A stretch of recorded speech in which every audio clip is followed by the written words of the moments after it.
resucitar a los muertos, viajes en el tiempo, Una máquina del tiempo. Volver a la vida después de haber partido de este mundo gracias a la tecnología. ¿Qué pasaría si pudieras hablar con alguien que ya no está? El fanatismo es una sobrecompensación de la duda. Hoy rompemos una ley de la realidad. Carl Jung. Ilustre pensador, psicólogo y psiquiatra suizo. El sueño humano de revivir a los muertos pronto dejará de ser ficción. Es una puta locura, tío. ¿Cuál dirías que es el propósito último del inconsciente? Simplemente quiere que no vivamos a medias. ¿Qué le diría Carl a un joven que siente que ha perdido el sentido de la vida? La aceptación de la muerte, paradójicamente, es lo que nos permite vivir con mayor plenitud. Si volvieras a nacer, ¿qué te dirías? Lo más valioso que puedes hacer es...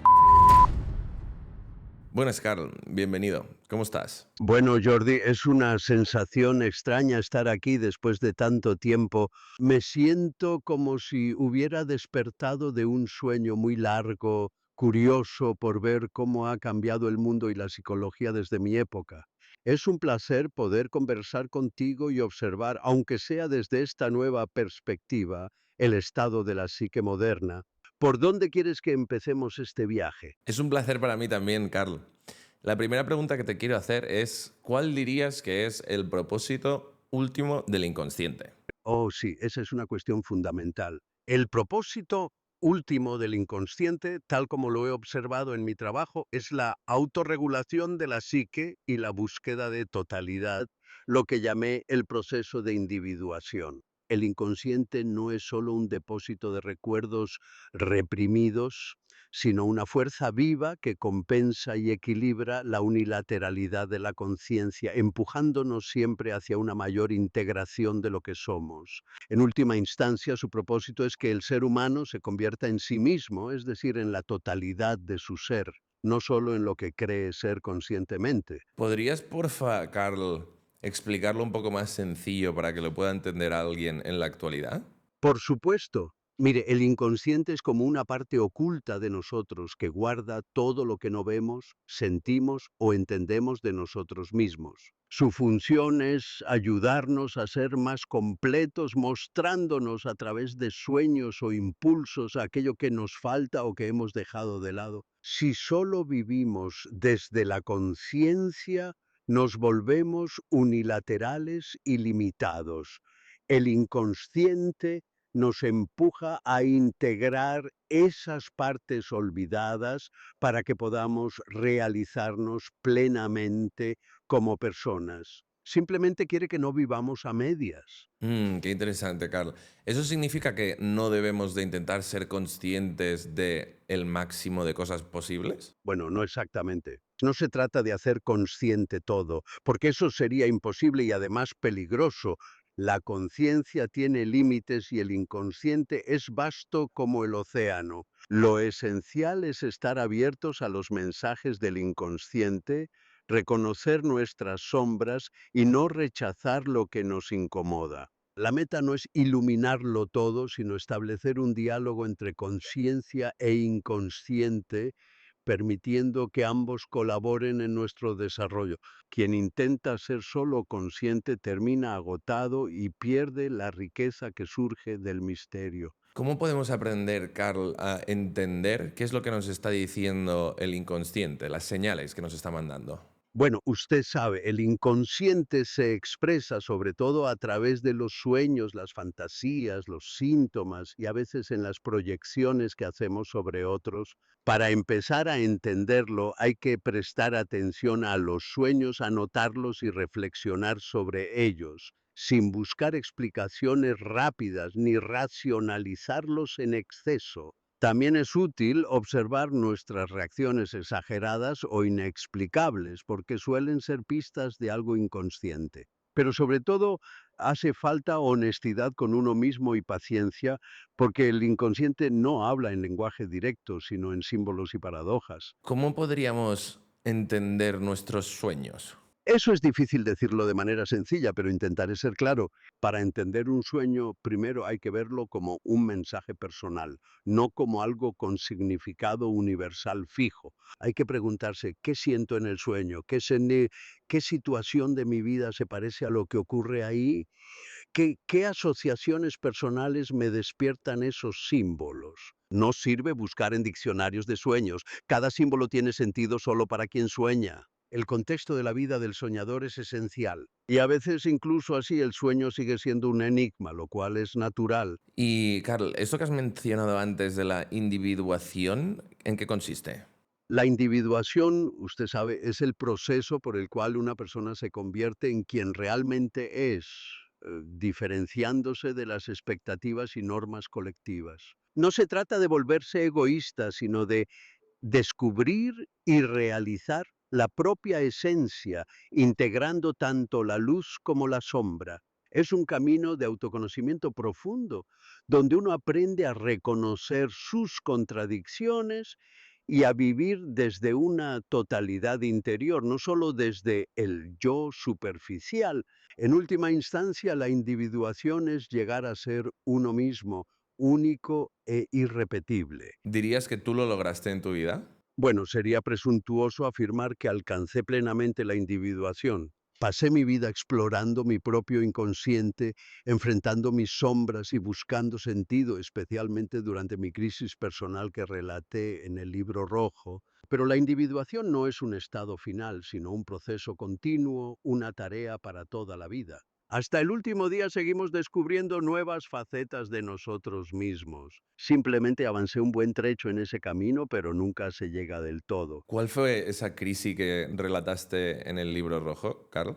Fue una crisis profunda que comenzó alrededor de 1913, cuando mi relación con Freud se rompió y me vi obligado a enfrentarme solo a mi propio inconsciente. Empecé a tener visiones, sueños intensos y experiencias interiores que me hicieron sentir al borde de la locura.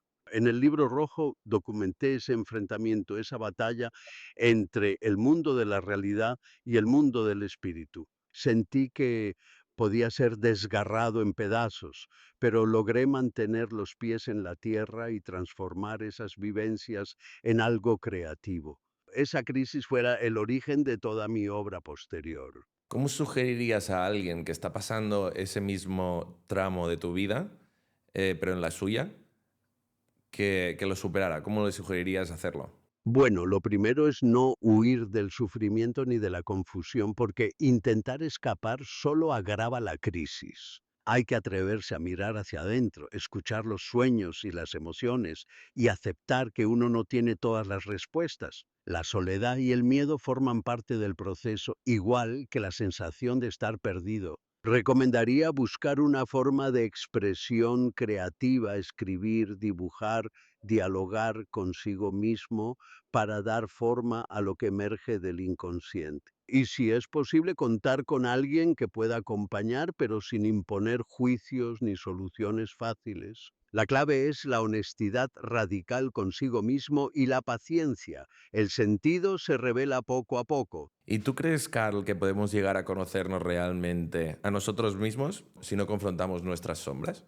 Oh, no, eso es imposible. Sin confrontar la sombra, solo conocemos una parte de nosotros, la que mostramos al mundo y a nosotros mismos. La sombra contiene todo lo que negamos, reprimimos o nos avergüenza y mientras permanezca inconsciente actuará desde las sombras condicionando nuestras acciones y relaciones. Solo al mirarla de frente, aunque duela, podemos empezar a comprender quiénes somos en realidad. El autoconocimiento sin la sombra es una ilusión cómoda pero vacía. ¿Y de dónde sale esa sombra, dirías, Carl?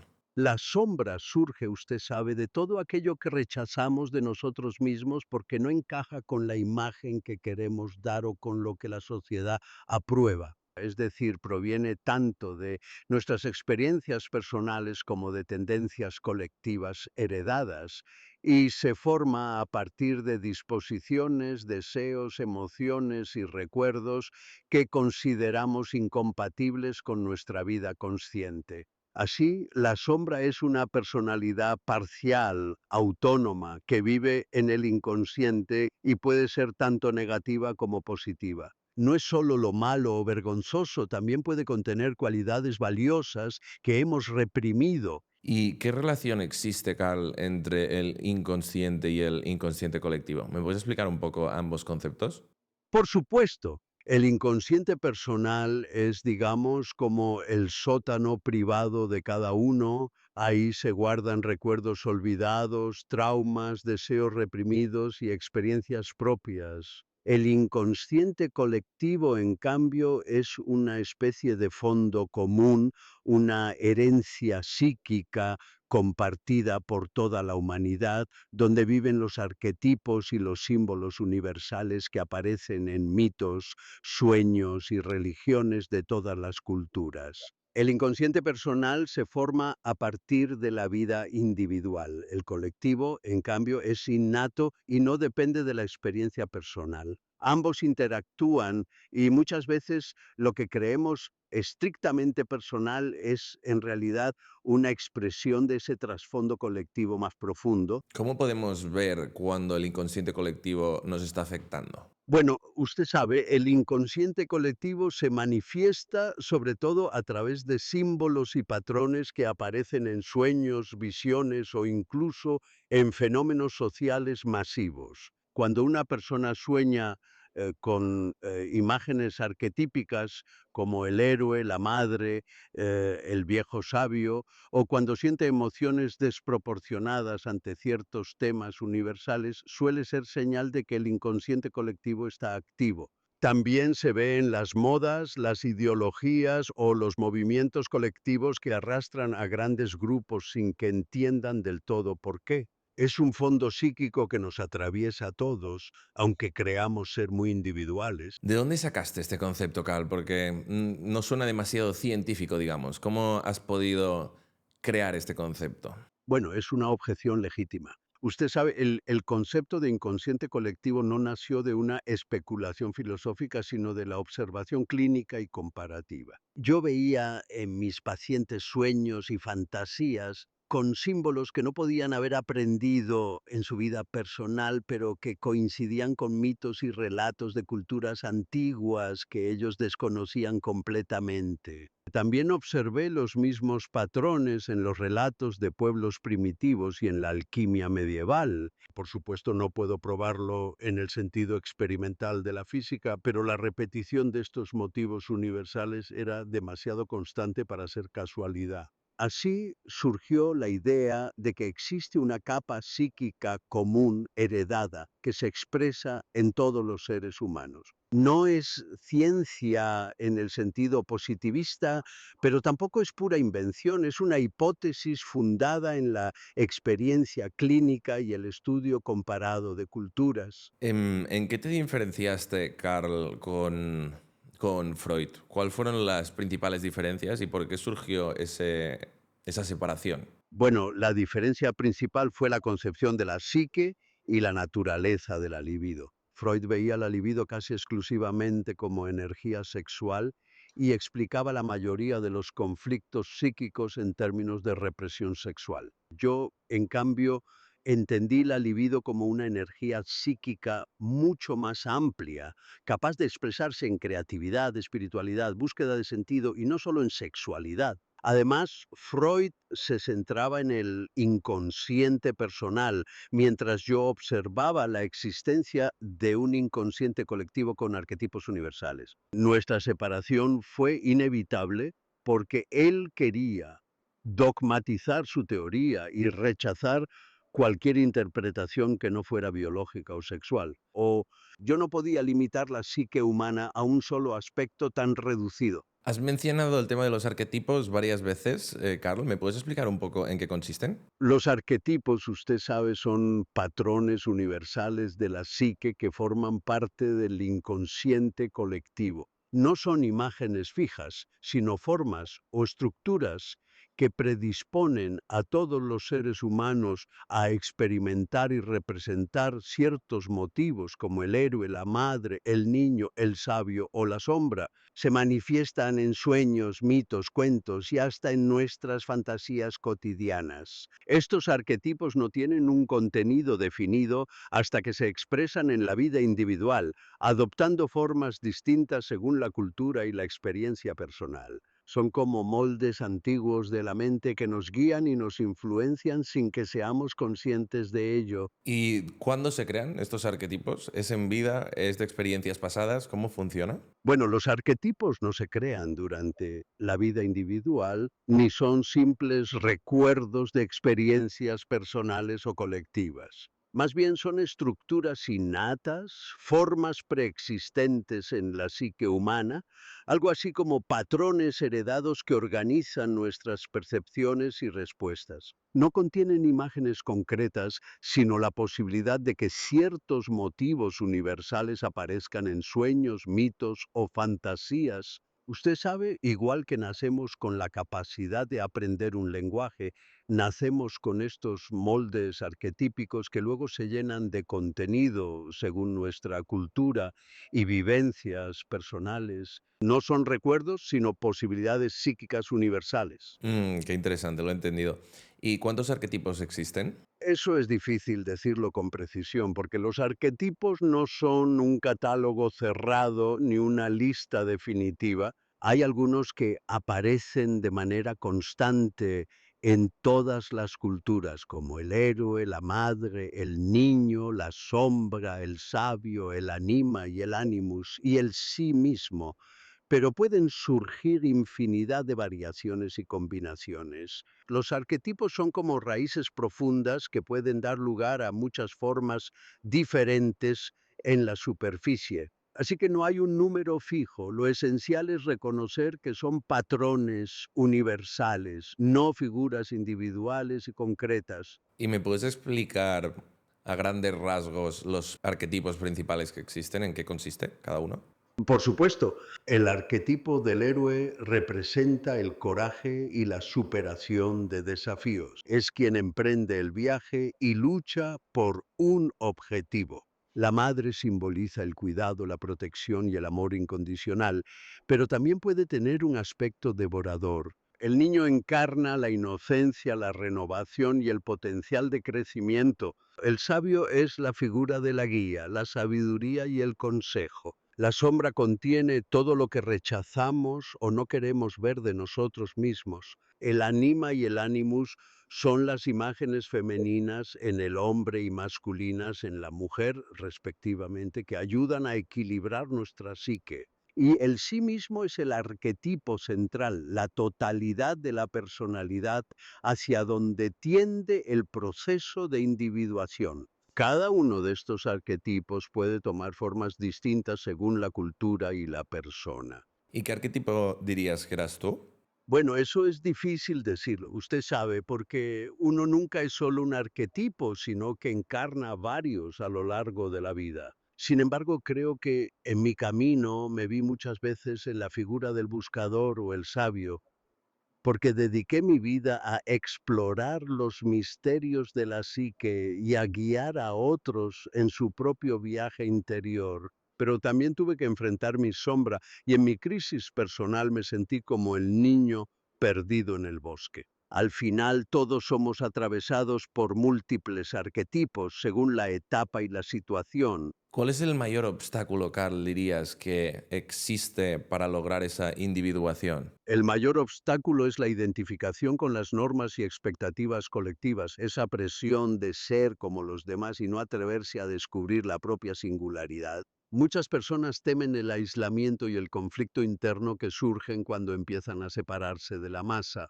Además, enfrentarse a la sombra propia requiere coraje, porque implica reconocer aspectos incómodos o dolorosos de uno mismo. La pereza espiritual y el miedo a lo desconocido hacen que muchos prefieran la comodidad de lo colectivo antes que el riesgo de ser auténticos. ¿A qué te refieres con pereza espiritual? La pereza espiritual, usted sabe, es esa tendencia a evitar el trabajo interior, a conformarse con respuestas fáciles, dogmas o rutinas superficiales. Es el deseo de no cuestionar, de no mirar hacia adentro, de mantener la vida en la superficie sin explorar lo que realmente nos mueve o inquieta. Muchas personas prefieren distraerse con lo externo antes que enfrentarse a sus propios vacíos, dudas y contradicciones. Esta pereza es uno de los grandes impedimentos para el crecimiento psicológico y la individuación, porque el alma exige esfuerzo, honestidad y paciencia. Cuando hablas de alma, ¿a qué te refieres concretamente? Bueno, el alma es un concepto difícil y usted sabe, muy antiguo. En mi experiencia, el alma no es algo que se pueda definir con exactitud, pero la entiendo como el puente entre la conciencia y el inconsciente, la función que da vida, sentido y profundidad a la existencia. No es una sustancia, sino más bien una realidad psíquica, una fuerza vital que nos mueve, nos inspira y a veces nos confronta. El alma aparece en sueños, en imágenes, en emociones intensas, es aquello que nos conecta con lo más profundo y misterioso de nosotros mismos y del mundo. ¿Qué es para ti, Carl, una vida realizada? Para mí, una vida realizada es aquella en la que la persona ha buscado sinceramente convertirse en quien es, enfrentando su sombra, escuchando su alma y siguiendo el llamado interior más allá de las expectativas externas. No significa ausencia de sufrimiento ni perfección, sino honestidad consigo mismo y la capacidad de encontrar sentido incluso en la incertidumbre. Una vida realizada es aquella en la que uno puede mirar atrás y decir, he intentado responder a la pregunta que la vida me planteó, aunque la respuesta no sea definitiva. Creo, Carl, que existe un exceso de necesidad de control en la sociedad actual, que no sé si pasaba en la tuya también. ¿Cómo sugerirías a alguien en el momento presente que aprenda a dejar ir y que aprenda a confiar y que aprenda a enfrentar su sombra? Oh, sí, la necesidad de control no es nueva, pero parece haberse intensificado con la ilusión de que todo puede ser gestionado racionalmente. Mi sugerencia sería primero aceptar que la vida y la psique contienen siempre un elemento de misterio y caos. No todo puede ser previsto ni explicado. Aprender a dejar ir implica reconocer los propios límites, tolerar la incertidumbre y permitir que el inconsciente tenga voz, aunque incomode. Recomiendo prestar atención a los sueños, permitirse sentir sin juzgar y practicar la humildad ante lo desconocido. Enfrentar la sombra requiere coraje, pero también compasión con uno mismo. La confianza se cultiva aceptando que no tenemos el control absoluto y que parte de la sabiduría consiste en dialogar con lo que no comprendemos. Cuando hablas de lo que no comprendemos o que no tenemos el control absoluto de nada, imagino que te estás refiriendo a algún tipo de fuerza universal o de Dios o que hay algo por encima de nosotros, por así decirlo. ¿Puedes comentarme un poco lo que opinas acerca de esto? Bueno, es una cuestión profunda. En mi experiencia siempre he sentido que existe algo más allá de la voluntad y el entendimiento humano, una fuerza o principio que trasciende al individuo. No me refiero necesariamente al Dios de las religiones dogmáticas, sino a una realidad luminosa, misteriosa, que se manifiesta en el inconsciente a través de símbolos, sueños y experiencias límite. Los antiguos lo llamaban Dios, destino o simplemente el misterio. Yo lo he encontrado en los arquetipos y en lo que llamé el sí mismo, ese centro psíquico que orienta nuestro proceso de individuación. No podemos dominar ni comprender del todo esa fuerza. Solo podemos relacionarnos humildemente con ella y reconocer que somos parte de algo mayor. ¿Puedes explicar más en profundidad qué es el sí mismo, que le has llamado, creo? Por supuesto, el sí mismo es el arquetipo central de la psique, la totalidad que abarca tanto la conciencia como el inconsciente. No es lo mismo que el yo, que es solo el centro de la conciencia. El sí mismo es mucho más amplio.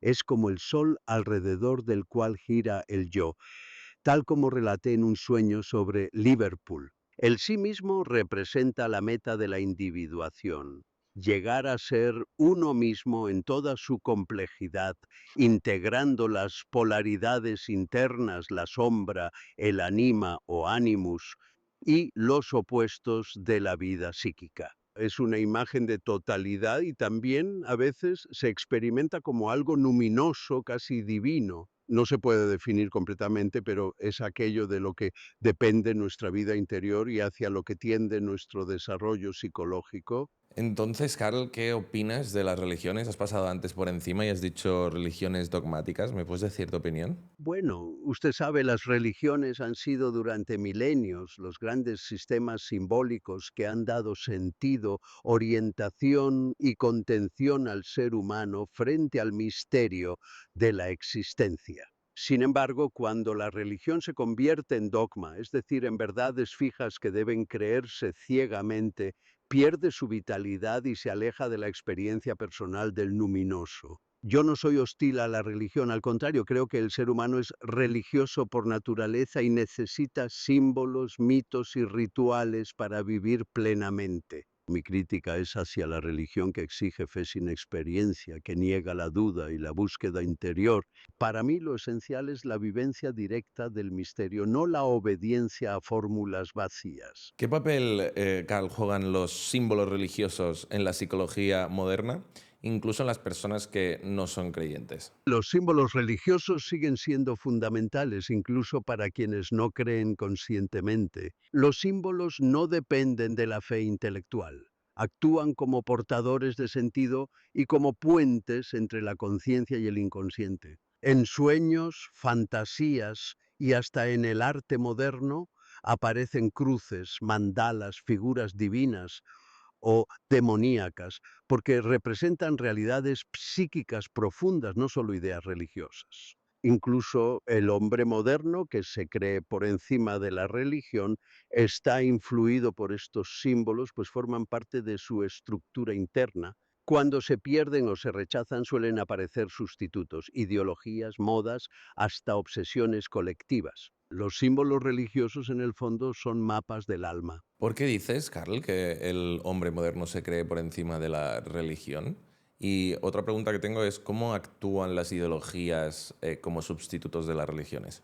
Bueno, usted sabe, en la época moderna, con el auge de la ciencia y la razón, mucha gente ha creído que puede prescindir de la religión viéndola como algo anticuado o supersticioso. Se piensa que basta con la lógica y el conocimiento técnico para dar sentido a la vida, pero eso es una ilusión. La necesidad de sentido, de pertenencia y de orientación simbólica sigue viva en el ser humano, aunque cambie de forma. Cuando los símbolos religiosos pierden su fuerza, las ideologías políticas, los nacionalismos o incluso ciertas modas colectivas ocupan su lugar.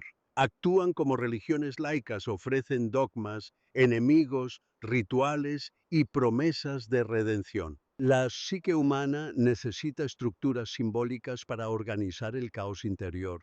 Si no son religiosas, serán ideológicas.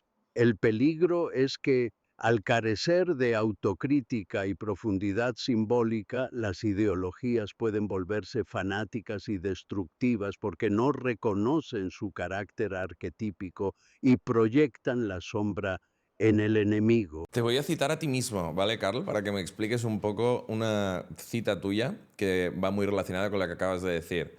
Y no sé si la voy a decir bien, pero bueno. El fanatismo es una sobrecompensación de la duda.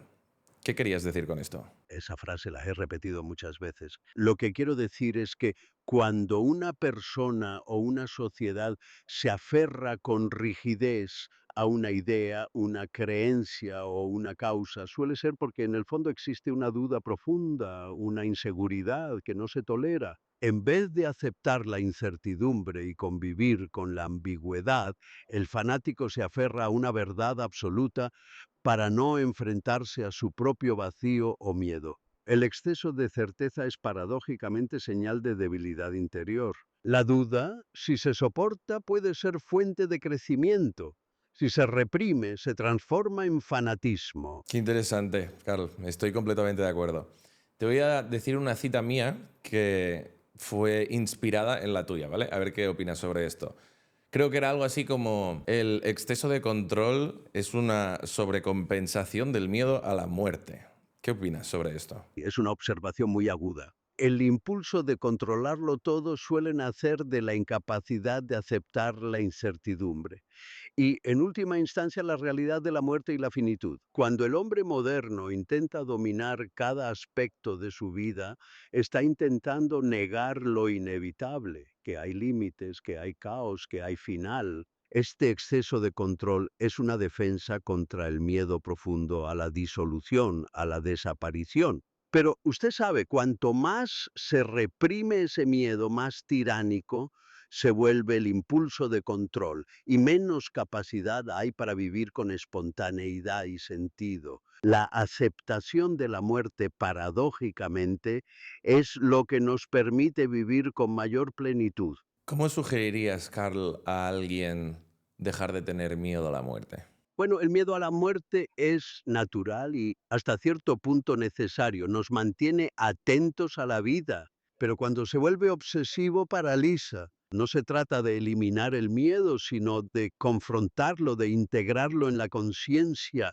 Recomendaría reflexionar sobre la propia finitud, hablar de la muerte sin tabúes y observar cómo aparece en sueños o fantasías. El contacto con símbolos de muerte y renacimiento, presentes en muchas tradiciones, ayuda a transformar el miedo en aceptación. También es útil encontrar un sentido personal a la vida, porque quien ha vivido con autenticidad suele temer menos el final. La muerte vista desde la totalidad de la psique es solo una parte del proceso, no el enemigo absoluto. Qué interesante, Carl. La verdad que me gusta mucho.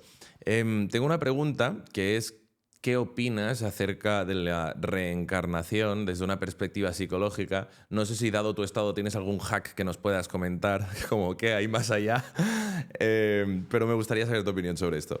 Bueno, usted sabe, la cuestión de la reencarnación siempre me ha resultado oscura y compleja. He estudiado las creencias orientales y he escuchado relatos de sueños y experiencias que parecen apuntar en esa dirección. Incluso en mi propia vida he tenido sueños que sugerían una continuidad más allá de la muerte. Sin embargo, desde el punto de vista psicológico, lo que puedo afirmar es que la psique humana tiende a producir imágenes de continuidad, de renacimiento y de vida después de la muerte porque necesita sentido ante el misterio del final. No puedo afirmar científicamente que la reencarnación exista, pero tampoco puedo descartarla. Lo que observo es que el mito de la reencarnación cumple una función. Ayuda a muchas personas a aceptar la vida y la muerte y a dar valor a sus actos. Desde la psicología, lo importante es cómo estas imágenes afectan a la vida presente,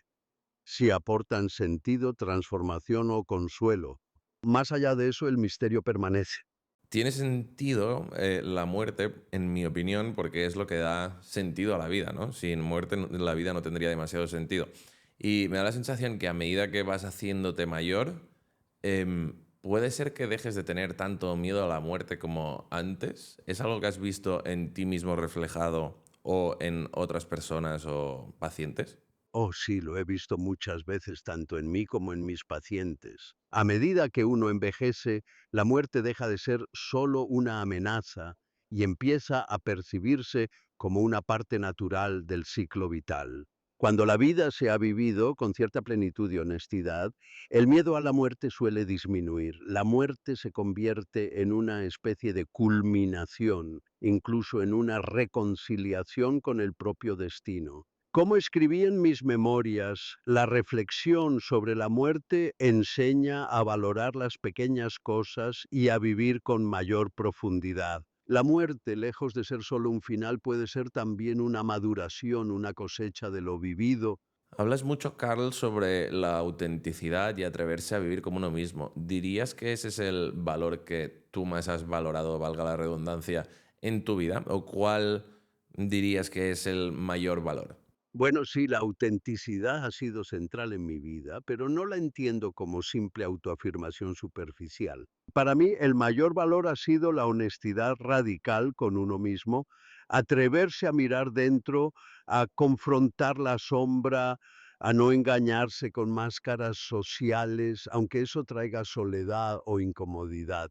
La autenticidad verdadera implica aceptar la complejidad y las contradicciones internas, no solo mostrarse diferente al mundo. Si tuviera que resumir, el mayor valor es la búsqueda sincera de sentido, aun cuando eso implique ir contra la corriente o desafiar las propias certezas. Si volvieras a nacer, ¿qué te dirías si pudieras darte algunos consejos? Bueno, usted sabe, no soy amigo de los consejos fáciles, pero si pudiera hablarme a mí mismo al comienzo de la vida, me diría, no temas a la soledad ni al desconcierto, son parte del camino. Escucha tus sueños y no te avergüences de tus dudas. No busques agradar a todos ni te dejes atrapar por las expectativas ajenas. Sé paciente con tu propio proceso y no huyas de tu sombra. Lo más valioso que puedes hacer es ser honesto contigo mismo, aunque eso te cueste incomprensión o dolor. El sentido no se impone, se descubre poco a poco si te atreves a buscarlo. ¿Cuál dirías que fue el sentido de tu vida? Eso es difícil decirlo con certeza, usted sabe, pero mirando atrás creo que el sentido de mi vida fue intentar comprender la psique humana en toda su profundidad, sin miedo al misterio ni a la contradicción. Mi tarea fue dar voz a lo inconsciente, explorar el alma y mostrar que la vida interior tiene tanto valor como la exterior. No busqué respuestas definitivas, sino abrir caminos para que otros se atrevieran a buscar su propio sentido. Al final fui más una pregunta que una respuesta. ¿Fuiste consciente en vida de toda la escuela que creaste detrás tuyo? ¿Tuviste muchos discípulos y viste en vida la consecuencia de tu trabajo? Bueno, hasta cierto punto fui consciente, sí. Vi cómo mi trabajo empezó a atraer a personas de distintos países y cómo algunos se convirtieron en discípulos, colegas y críticos. Fundamos la Sociedad Internacional de Psicología Analítica y tuve la oportunidad de ver surgir escuelas y corrientes inspiradas en mis ideas. Pero, usted sabe, nunca sentí que hubiera creado una escuela en el sentido dogmático. Siempre advertí a mis alumnos que debían pensar por sí mismos y no repetir mis palabras como verdades absolutas. Vi el eco de mi obra, pero también la incomprensión y las distorsiones. La consecuencia real de mi trabajo solo puede juzgarse con el tiempo, no en vida. ¿Cuál fue la mayor distorsión que sufrieron tus obras, Carlos? Hubo muchas, pero quizá la mayor fue reducir mis ideas a simples tipologías o ver los arquetipos como etiquetas fijas, casi como un catálogo de personajes. Mucha gente tomó la psicología analítica como una especie de sistema cerrado, cuando en realidad siempre insistí en que la psique es viva, dinámica y llena de misterio.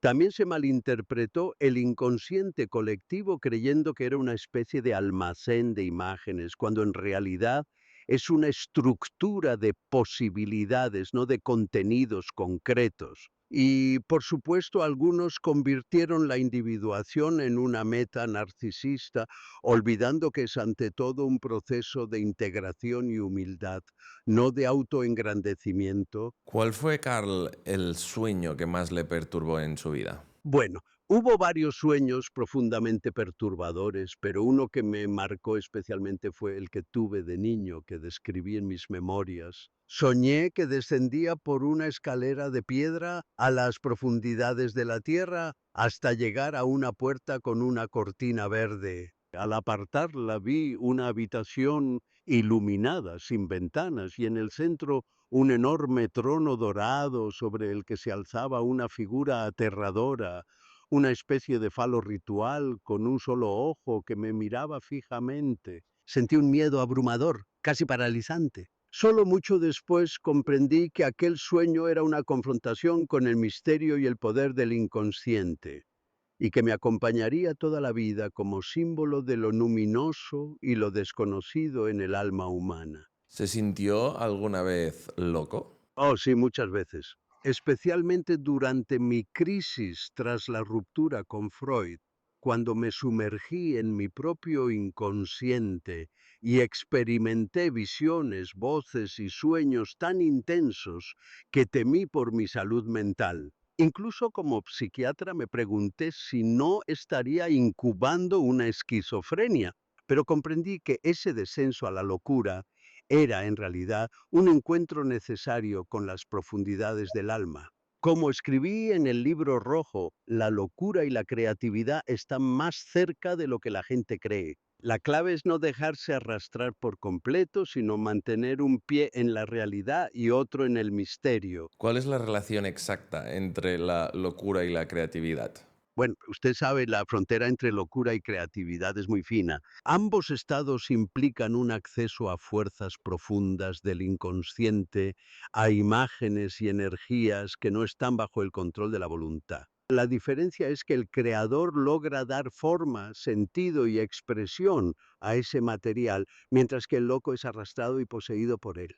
Como decía Erasmo y también los antiguos, hay una locura divina que inspira al poeta, al artista, al visionario, y una locura destructiva que desintegra la personalidad. La creatividad es, en cierto modo, la capacidad de dialogar con la locura sin sucumbir a ella, de transformar el caos interior en algo nuevo y valioso. Si tuvieras que darle un consejo a una persona que requiere de creatividad, que quiere entrar en un estado creativo, ¿cómo le dirías que lo lograra? Bueno, yo le diría que no busque forzar la creatividad con la pura voluntad, porque ésta surge cuando la conciencia se abre al juego y al misterio. Es fundamental permitirse momentos de soledad, silencio y receptividad, donde las ideas puedan surgir espontáneamente, sin censura ni juicio inmediato.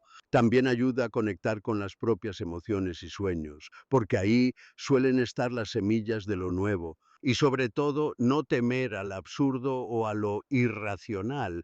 Muchas veces lo creativo nace precisamente de lo que parece caótico o sin sentido. La creatividad es un diálogo entre el orden y el caos interior. ¿Qué le diría Carla a un joven que siente que no, que ha perdido el sentido de la vida, que no sabe encontrarse?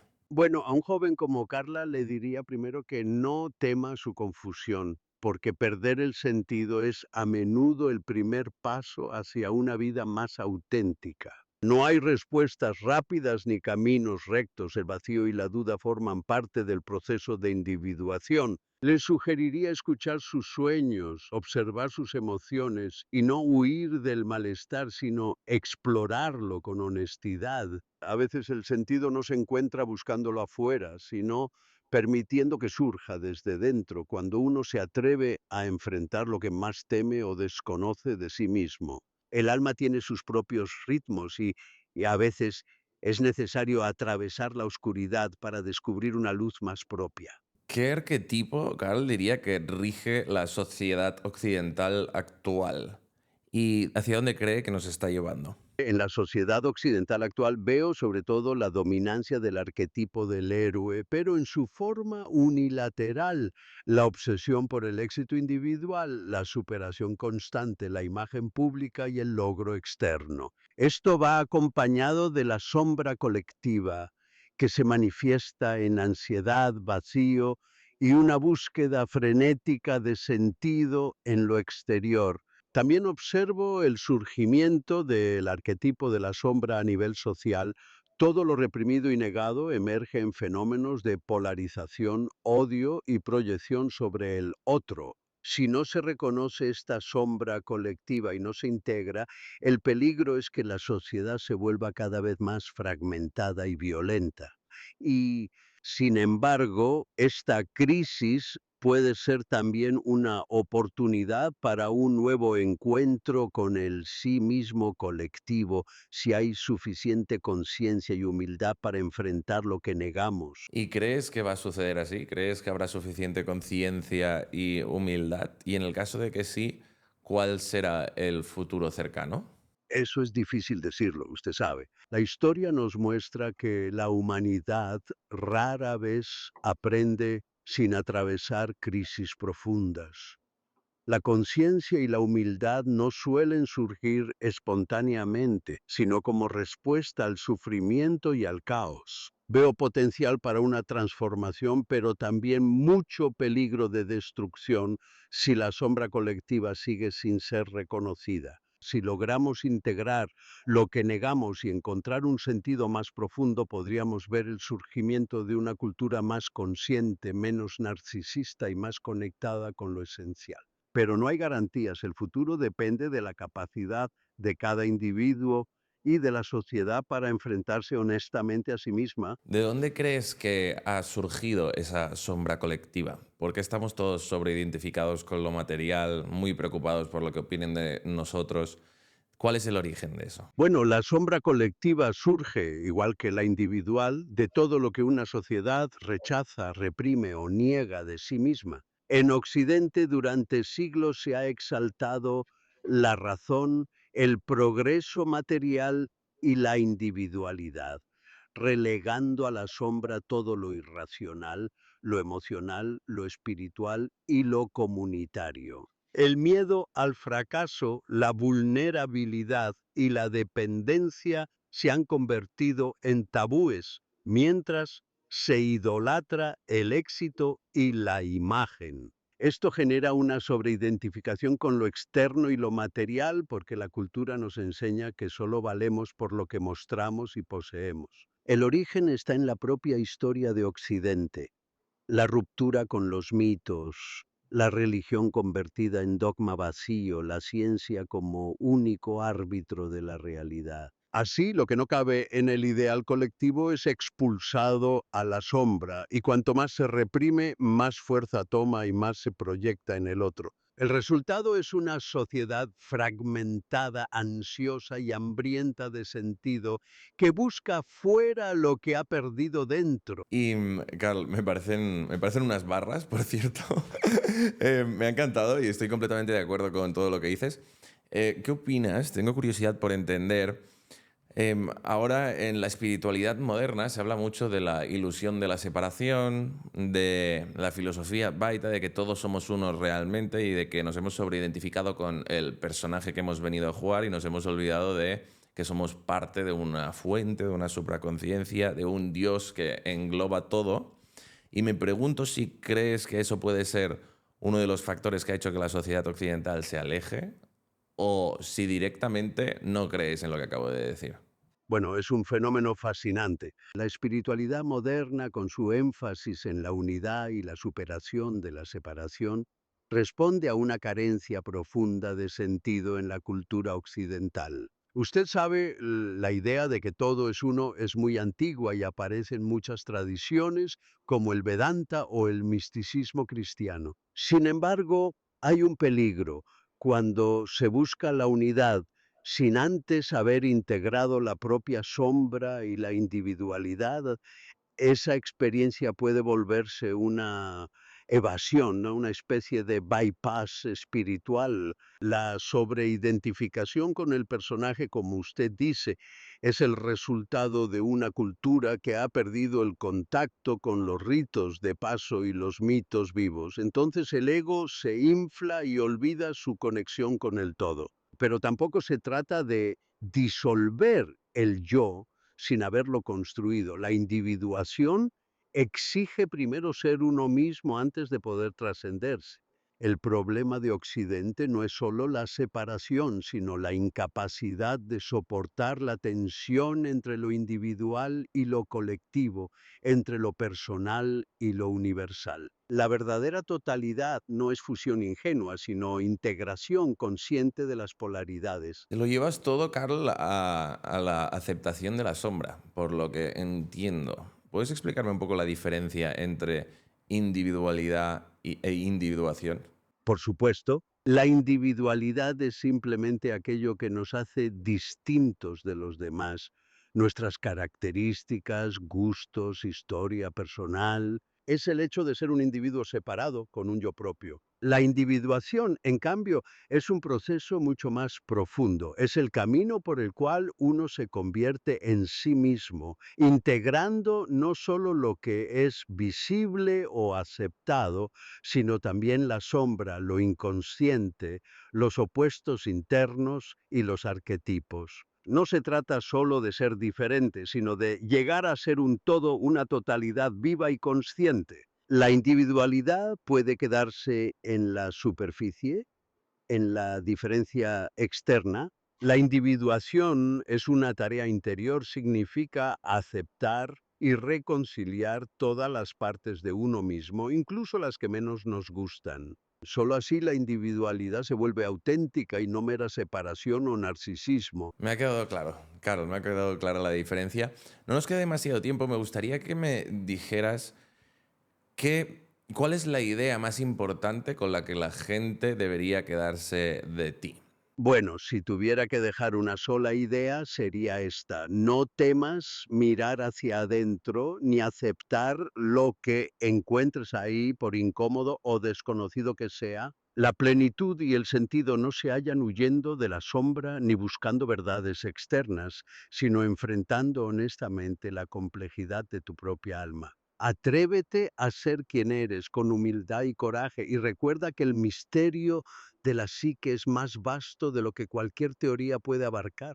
Esa búsqueda interior es la verdadera aventura humana. ¿Cómo le gustaría a Carl ser recordado por las futuras generaciones? Bueno, usted sabe, no me interesa ser recordado como un profeta ni como un fundador de escuela. Preferiría que se me recordara como alguien que tuvo el valor de explorar el misterio de la psique humana sin miedo a la contradicción, al error o a la oscuridad. Si mi vida y mi obra inspiran a otros a buscar su propio sentido, a no conformarse con respuestas fáciles y a dialogar honestamente con su sombra, eso sería suficiente. Al final solo soy un hombre que hizo preguntas y se atrevió a escuchar las respuestas por extrañas que fueran. Muchísimas gracias, Carl, por la conversación. He aprendido muchísimo y, y eso sería todo. Bueno, gracias a usted, Jordi, por la apertura y la profundidad de sus preguntas. Ha sido un placer dialogar así, sin prisas ni superficialidad. Si esta conversación le ha servido para mirar un poco más hacia adentro, entonces ha valido la pena. Le deseo coraje y honestidad en su propio camino. ¿Tienes alguna última pregunta, Carl, que tengas curiosidad por saber de la sociedad actual? Sí, hay algo que me intriga profundamente. Veo que la tecnología ha transformado todos los aspectos de la vida moderna y que la gente vive cada vez más conectada virtualmente, pero a menudo más sola interiormente.